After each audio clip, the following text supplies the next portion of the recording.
अगले बिना भारत के कुछ होने वाला नहीं है। इस गेट को लगा दीजिए। सबसे ऊपर में कौन है? लद्दाख। उसके बाद जम्मू कश्मीर। जम्मू कश्मीर की राजधानी श्रीनगर। लद्दाख की राजधानी लेह। उसके बाद हिमाचल प्रदेश राजधानी शिमला।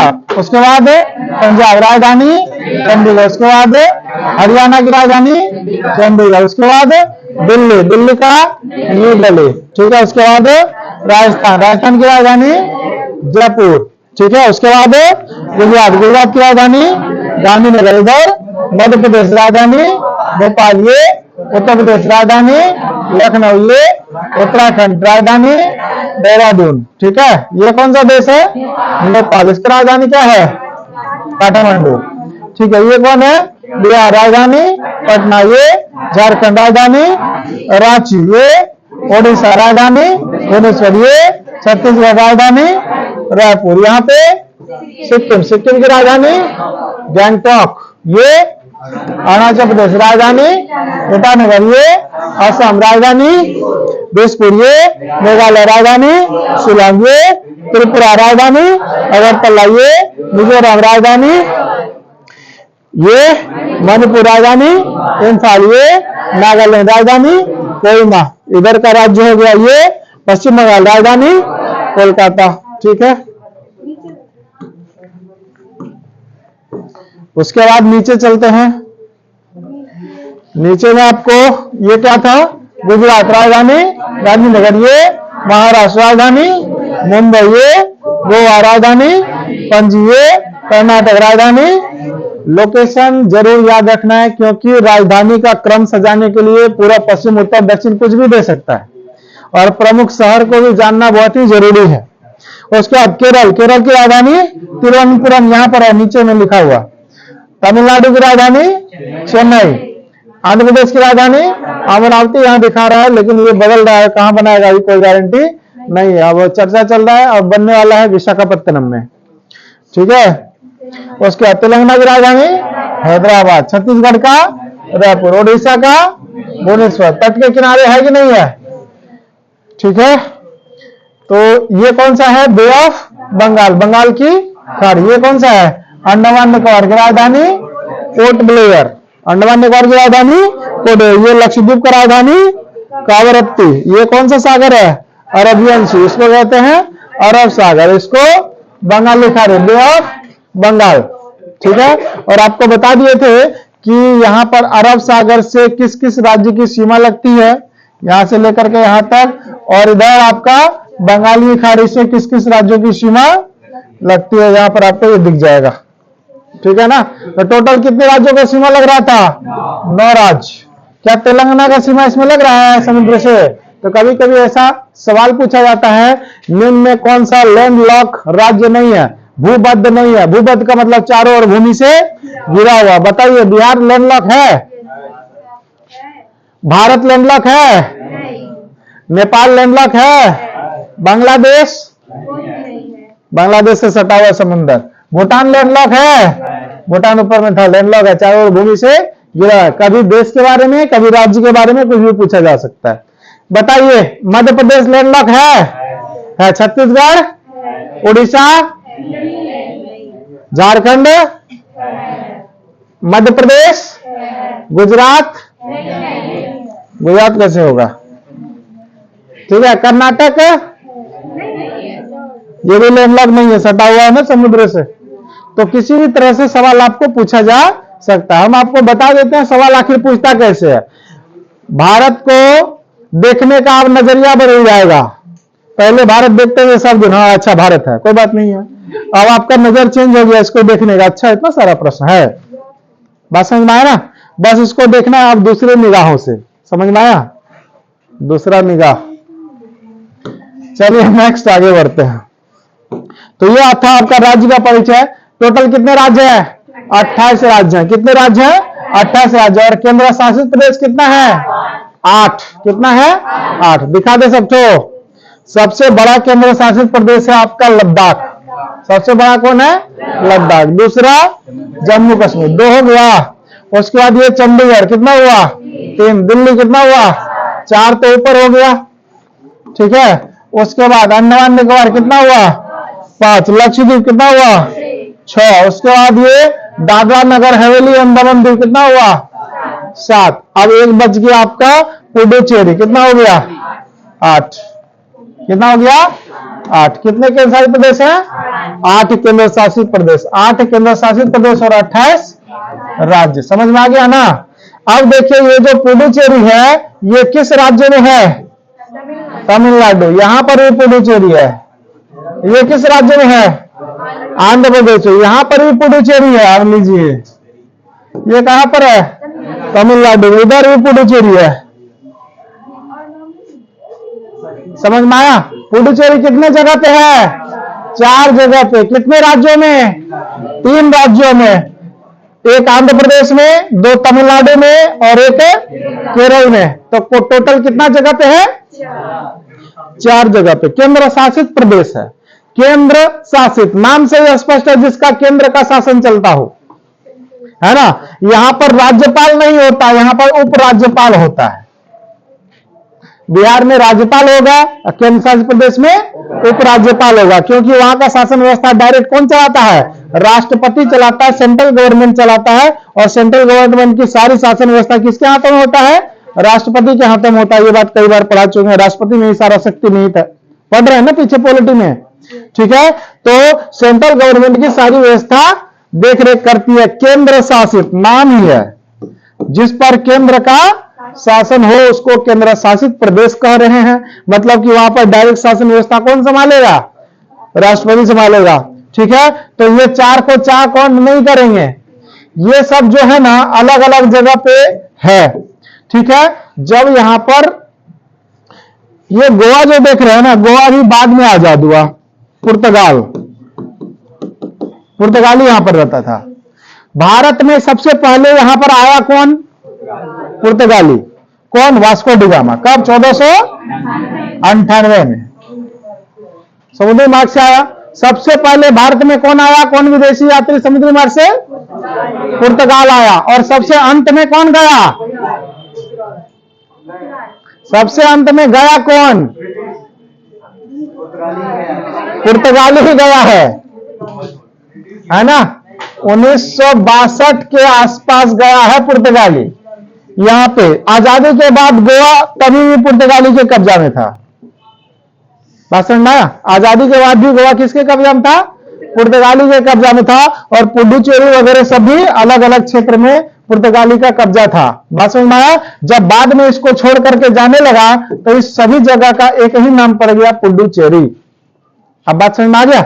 जब हिस्ट्री पढ़िएगा ना तब इसका कहानी समझ में आएगा, आखिर ऐसा क्यों हुआ, यहां पर ये क्षेत्र क्यों है, वो हिस्ट्री में पढ़ाएंगे। लेकिन ज्योग्राफी से मानचित्र से समझना है ये चीज है कहां कहां पर। बात समझ में आ गया। जब गुजरात पहुंचेंगे, गुजरात का यहां पर एक जगह है सूरत। क्या नाम है इसका सूरत। बड़ा बड़ा साड़ी का फैक्ट्री है, लेकिन उससे हमको कोई काम नहीं है। काम है किस चीज से, सूरत में सबसे पहला फैक्ट्री किसने लगाया था, अंग्रेजों ने लगाया था। बात समझ आ गया। तो वो चीज भी देखेंगे। अभी तो इसमें सब शहर वगैरह सबका नाम नहीं दिया हुआ है ना। जब वो वाला मानचित्र में देखेंगे सब जगह शहर वगैरह सबका नाम आपको दिखेगा, तो आपको शहर शहर भी ढूंढना पड़ेगा। अब पूरे पृथ्वी पर घूमना तो संभव नहीं है, लेकिन एटलस में हम पूरा दुनिया घुमा देंगे। बात समझ में आया। हाँ, बिना पैसे का। बात समझ में आ गया। चलिए दिखाते हैं उस वाले मानचित्र में जो आपके पास किताब है, ठीक है। अभी हम बोल लेते हैं ना, यहाँ सूरत है, देखिए है या नहीं है। एग्जैक्ट लोकेशन पे हम लगाए थे ना बिंदा। हमारा लोकेशन क्यों नहीं गड़बड़ आया, क्योंकि बहुत बार देख चुके हैं। इसी तरह से आपको भी बहुत बार देखना है ताकि आपका भी मिस्टेक नहीं हो। आप जरा सोचिए, यहां पर सूरत है और यहां पर एक नदी है जिसका नाम है तापी। और पूछा गया है कई बार ये सवाल, सूरत किस नदी के किनारे बसा हुआ है, तापी नदी के तट पे बसा हुआ है। ये सवाल यहीं से निकल करके आता है, ज्योग्राफी से। ना नदी है ना शहर है, ठीक है। इसके ऊपर में बड़ोदरा है, गोधरा है, अहमदाबाद है, गांधीनगर है, गुजरात है, राजकोट है, ये पोरबंदर है, द्वारका मंदिर यहाँ पर है, सोमनाथ मंदिर यहाँ पर है। दिखाई दे रहा है, दूर से दिखाई दे रहा है जी। बात समझ में आए ना। ये सारा चीज आपको दिखेगा, एक एक पॉइंट को आपको देखना पड़ेगा। एक एक नंबर की लड़ाई है ये। कई बार हम बता चुके हैं क्लास में, एक नंबर किसी से बढ़ जाए आप लाख विद्यार्थी से आगे चले जाएंगे। और हम बताए ना, सीक्वेंस दे देता है, सजाइए। ये आपका कर्क रेखा है ना, सीक्वेंस दे देगा, निम्न शहर को पूरब से पश्चिम या पश्चिम से पूरब के क्रम में सजाइए, है ना। क्वेश्चन का लेवल अब यहां तक चला गया। आप ही जरा देखिए, ये कर्क रेखा से भोपाल उत्तर में है कि दक्षिण में है? क्या ये सवाल नहीं पूछ सकता है? बताइए, भोपाल कर्क रेखा के किस तरफ है ना। और ये रांची एकदम सटा हुआ है ना, ये बिंदा देखिए, है ना। ये भी सवाल पूछा गया है बीपीएससी एग्जाम में, पीवाईक्यू उल्टा करके देखिएगा, निम्न में किस राज्य की राजधानी कर्क रेखा पर है? उसका आंसर क्या होगा? झारखंड। समझ में आया? कोलकाता किधर है? ऊपर या नीचे? नीचे क्या होता है? दक्षिण होता है। कई बार हम बता चुके हैं, भारत को बना करके इस तरह से, ये सामने उत्तर, नीचे दक्षिण, इधर पूरब, इधर पश्चिम, होता है कि नहीं होता है? हमेशा सामने उत्तर ही होगा। इसको इधर घुमाएंगे, इधर भी उत्तर, इधर भी उत्तर, इधर घुमाएंगे तो इधर उत्तर। ऐसा थोड़ी है जम्मू कश्मीर उठ करके इधर आ जाएगा, बोलिए, नहीं ना। आप जिधर सामने बैठे हुए हैं, किताब उधर ही घुमा के पढ़ेंगे तो सामने हमेशा उत्तर है, चाहे इधर पूरब ही क्यों ना हो। समझ में आया बात? आपका किताब का दिशा चेंज हो जाता है, समझे। ऐसा नहीं कि हम इधर से इधर घूम गए तो जम्मू कश्मीर उठ के इधर आ गया, फिर वो उधर चल जाएगा, ऐसा नहीं है। बात समझ में आ गया? ठीक है ना। तो सवाल बहुत ज्यादा है, बहुत सारा सवाल है इसमें। एटलस तो समझिए समंदर है। केवल सिर्फ एटलस पढ़ लेने से जीके का 50% आपका सवाल कंप्लीट हो जाता है। बात समझे? साथ साथ ये हिस्ट्री में तो मदद करता ही है। नहीं जानेंगे एलोरा गुफा कहां है, अजंता गुफा कहां है, हिस्ट्री का सवाल है कि नहीं है? बताइए, अजंता गुफा में भगवान बुद्ध का मूर्ति है कि नहीं है? एलोरा गुफा है कि नहीं? इधर गोदावरी नदी बहती है।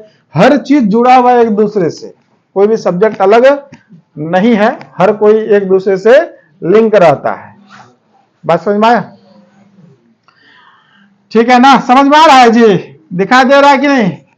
इसलिए हम कहे हैं कि सबसे पहले आप लोग किताब लीजिए, किताब रहेगा तो आप भी उसको क्या कर पाइएगा?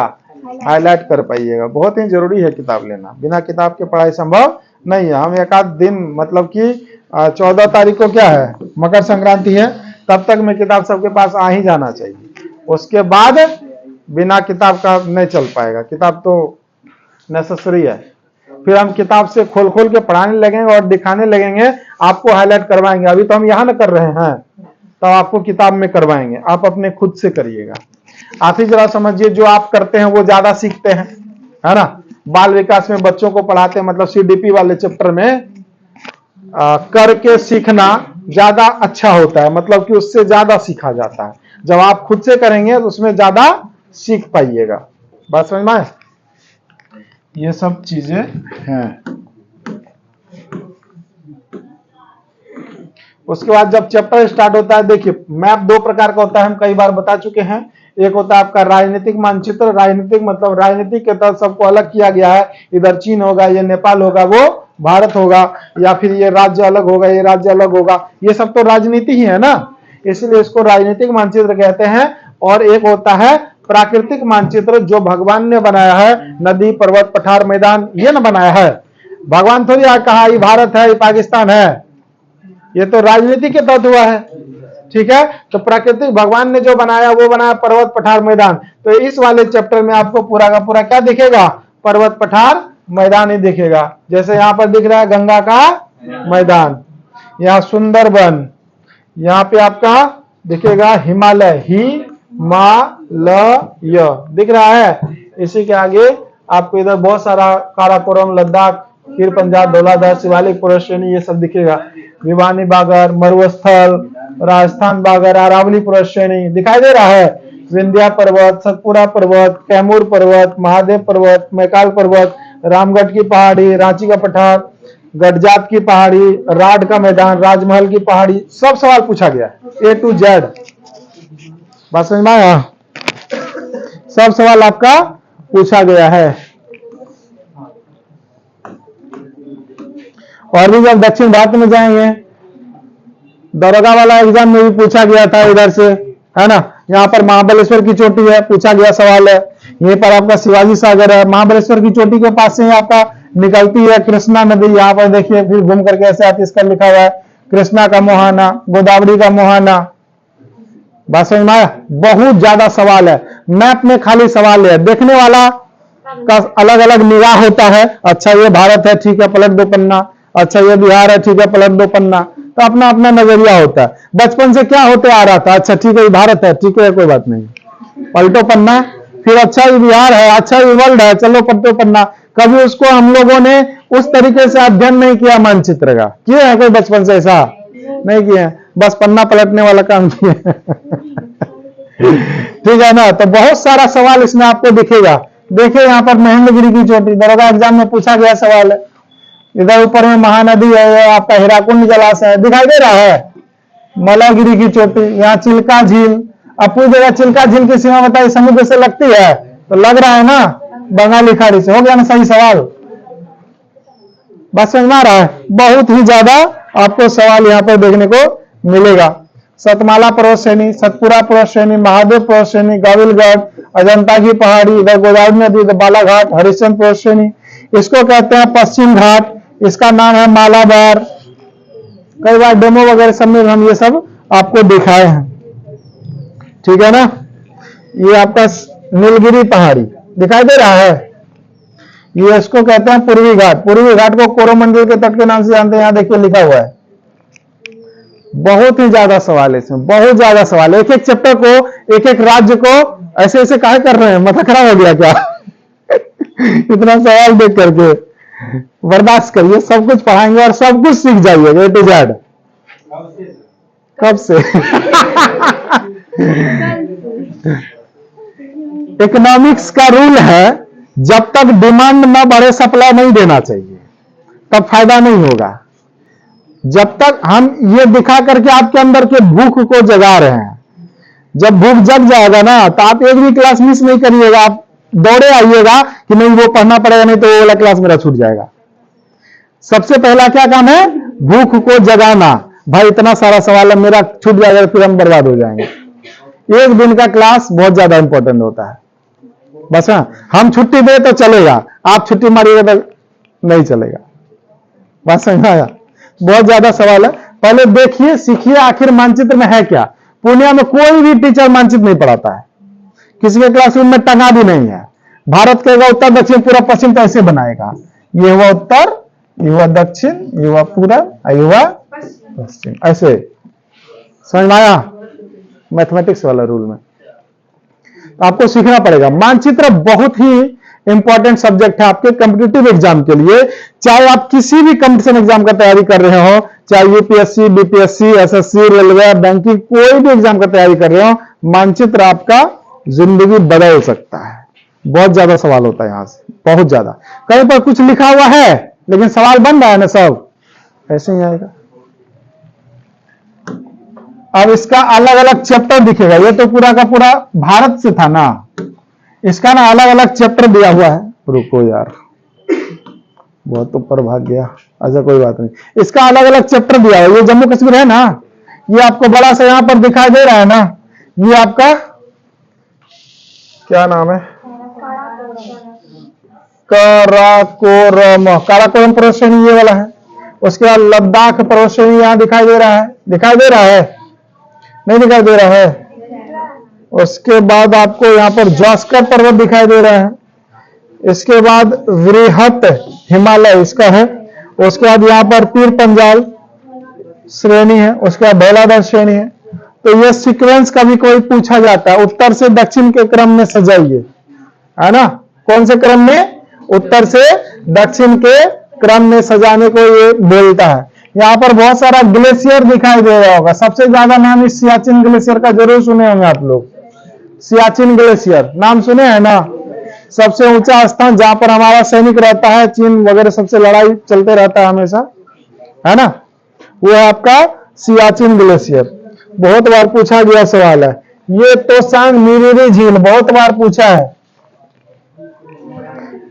अगर यहां पर दिखाई नहीं दे रहा है तो आपका किताब रहेगा तो किताब में सब दिखाई देगा। हम यहां पर बताएंगे, किताब में जाकर के वहां पर हाईलाइटर से हाईलाइट करिएगा। इसलिए किताब बहुत जल्दी ले लेना चाहिए आप लोगों को, है ना। यहाँ पर बहुत सारा है, देखिए सोडा का मैदान, दिप्सांग का मैदान, लिंगिटांग का मैदान, लद्दाख का पठार, है ना, बलूचिस्तान, दोसाई का मैदान, ये आपका श्रीनगर वाला क्षेत्र है। यहाँ पर आपका वुलर झील है, दिखाई दे रहा है। ये आपका सिंधु नदी है, उधर से ही आती है, उस वाले चित्र में हम दिखाए थे, बात समझे। ये तो फिजिकल था ना, इसका आप सबसे पहले पढ़ाते हैं पॉलिटिकल। सबसे पहले किस मानचित्र को पढ़ना पड़ता है? पॉलिटिकल। फिजिकल से पहले पॉलिटिकल को पढ़ना पड़ता है, नहीं तो फिजिकल समझ में नहीं आएगा, बात समझे। पॉलिटिकल मानचित्र में एक एक चीजों को देखेंगे तभी जाकर के वो क्लियर होगा। एक एक का मतलब एक एक, जैसे यहाँ पर अमरनाथ गुफा है, दिखाई दे रहा है। दाचीगंज ये नेशनल पार्क है। एटलस में जहां पर हिरन चरता हुआ दिखाई दे, सब नेशनल पार्क है, बस समझ में आ गया।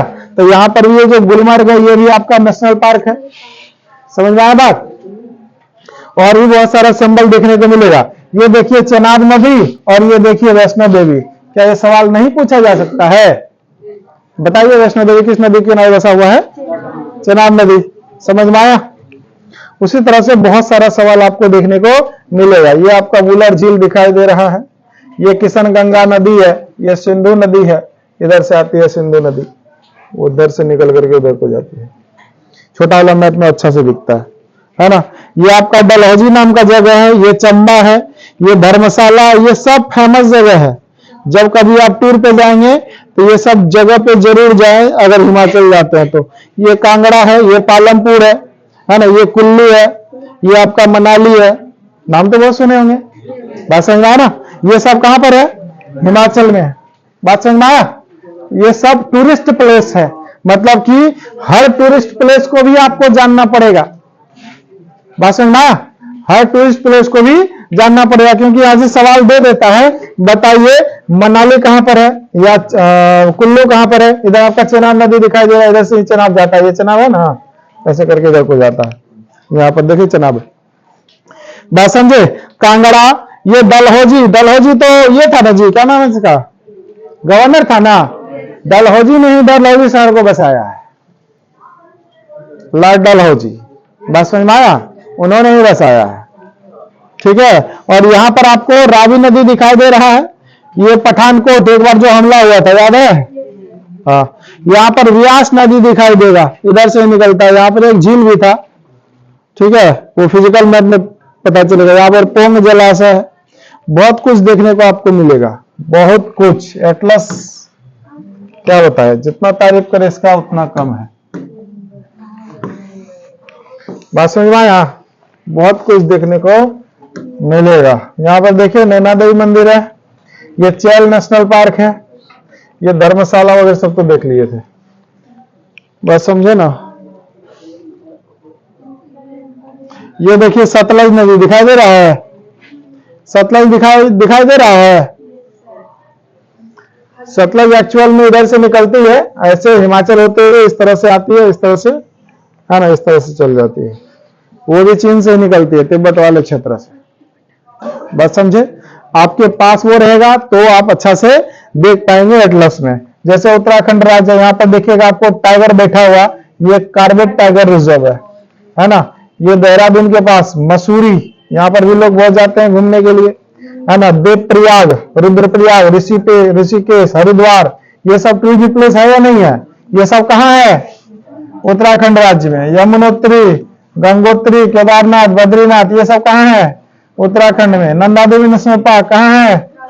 अलकनंदा नदी, ये सब के सब कहाँ दिखाई दे रहा है? उत्तराखंड राज्य। मतलब कि एक एक राज्य को इस तरह से देख देख करके हाईलाइट करना पड़ेगा, बात समझ में आया। और मान के चलिए एक दिन में अगर 2 भी राज्य करते हैं तो 28 राज्य करने में 14 दिन कम से कम लगेगा, और 14 दिन का मेहनत से पूरा कहानी चेंज हो जाएगा। मतलब भारत का सब कुछ आप जान जाइएगा लगभग, है कि नहीं। बस उतना तो समय दीजिए, 14-15 दिन कम से कम रेगुलर। उसके बाद तो फिर चैप्टर स्टार्ट हो जाता है, चैप्टर बाय चैप्टर चलता है ना। तो सबसे पहला काम है आपको किताब खरीद लेना, चाहे आप दुकान से खरीदिए चाहे आप यहां से लीजिए, बात बराबर ही है। बराबर नहीं तो कहीं से ले सकते हैं, कोई बात नहीं, ठीक है। हाँ 300 कितना दाम है? 350 के आसपास दाम है ना? हाँ 350 दाम है, 300 तक में यहाँ पर आपको मिल जाएगा। बात समझे? इसलिए बहुत ही जरूरी है इसको पढ़ना। ठीक है ना? समझ में आया इसको कैसे पढ़ा जाता है ना? बहुत कुछ है इसमें लिखने के लिए। हाँ लिखने के लिए तो दिए थे, सही है। उसके बाद इसका फिजिकल मैप भी पढ़ेंगे। फिजिकल मैप में मसूरी प्रवेश श्रेणी दिखेगा, शिवालिक प्रवेश श्रेणी दिखेगा, ये सारा कुछ दिखेगा, सारा दिखा हुआ है इसमें।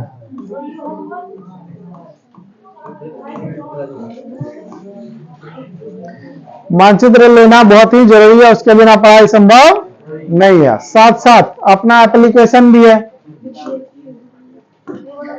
एप्लीकेशन भी है।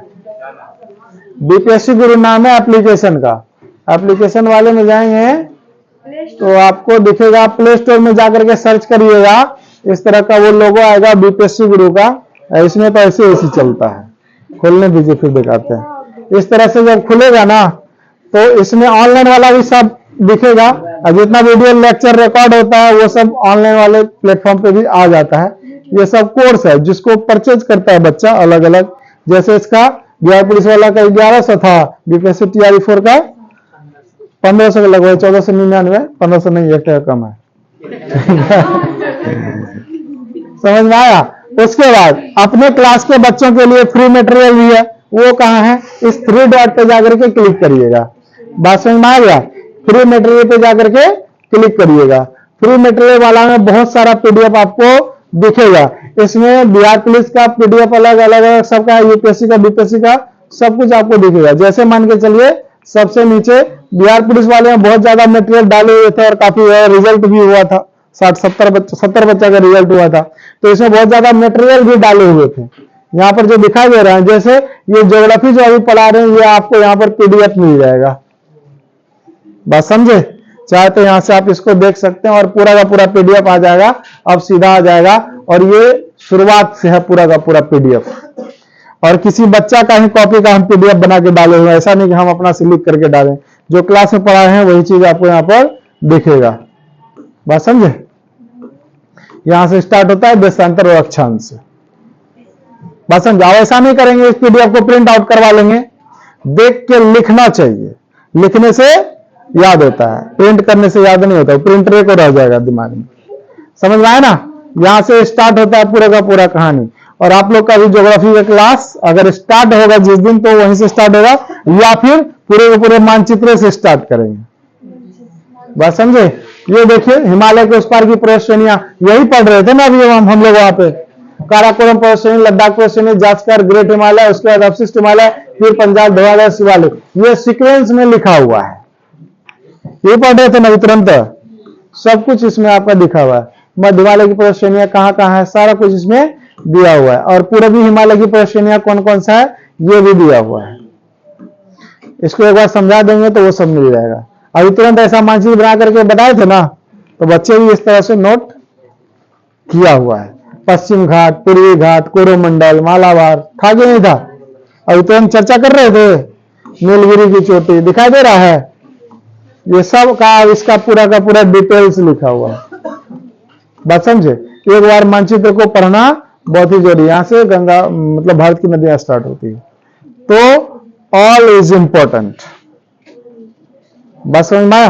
पीडीएफ भी फ्री में है, चाहे तो आप वहां से निकाल सकते हैं, क्या दिक्कत है? लेकिन पढ़ना पड़ेगा। हम तो केवल आपके मार्गदर्शक है, करना और पढ़ना सब कुछ आप ही को पड़ेगा, है ना? हमारे पास मटेरियल का भंडार है। आप चाहे तो यूपीएससी क्रैक कर सकते हैं, इतना ज्यादा मटेरियल है, परंतु पढ़ना तो पड़ेगा ना। हम केवल मार्गदर्शन कर सकते हैं कि आपको ऐसे पढ़ना चाहिए। बात समझ में आया? बहुत कुछ है इसमें।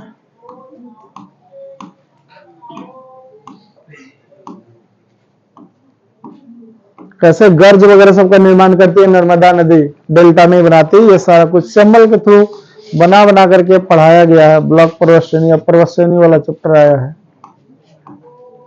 कृष्णा नदी के बारे में दिया हुआ है, कावेरी, गोदावरी।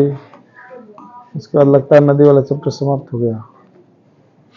उसके बाद कौन सी नदी पे कौन कौन सा बांध बनाया गया है, जैसे पैथान बांध गोदावरी नदी पे महाराष्ट्र में है, कोयना बांध कृष्णा नदी पे महाराष्ट्र में है, मैटूर बांध कावेरी नदी पे। ये सब सवाल पूछता है कौन सा बांध किस नदी पे है, सब कुछ इसमें दिया हुआ। मतलब संपूर्ण ज्योग्राफी, कोई बच्चा केवल पीडीएफ को बढ़िया से पढ़ लेना तो पूरा ज्योग्राफी उसको आ जाएगा, लेकिन क्लास का लेक्चर सुनने से वो ज्यादा और भी याद रहता है, ये बात है।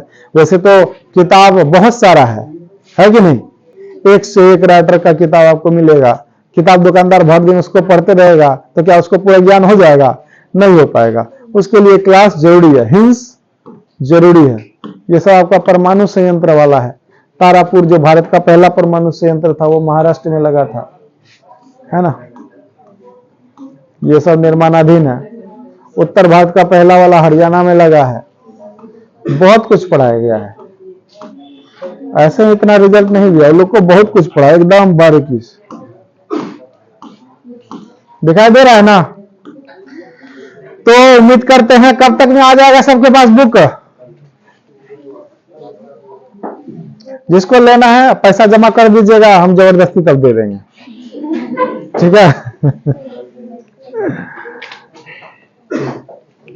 बस समझ आ गया। तो करना बहुत ही जरूरी है। आप चाहे तो मोबाइल एप्लीकेशन को देख सकते हैं। तो फिलहाल आज हम दे देते हैं छुट्टी। कल से जो है ना लिखना प्रारंभ कर देंगे। 2-3 दिन जो है ना डेमो हो गया, और जो बच्चा आना चाहता है इस क्लास में सिर्फ 10 से 11 भी पढ़ना चाहेगा तो कोई दिक्कत नहीं है। और 9 से 11 2 घंटा का फीस तो हम एक बार लेते हैं, और ये 4 घंटा, उससे हमको कोई दिक्कत नहीं।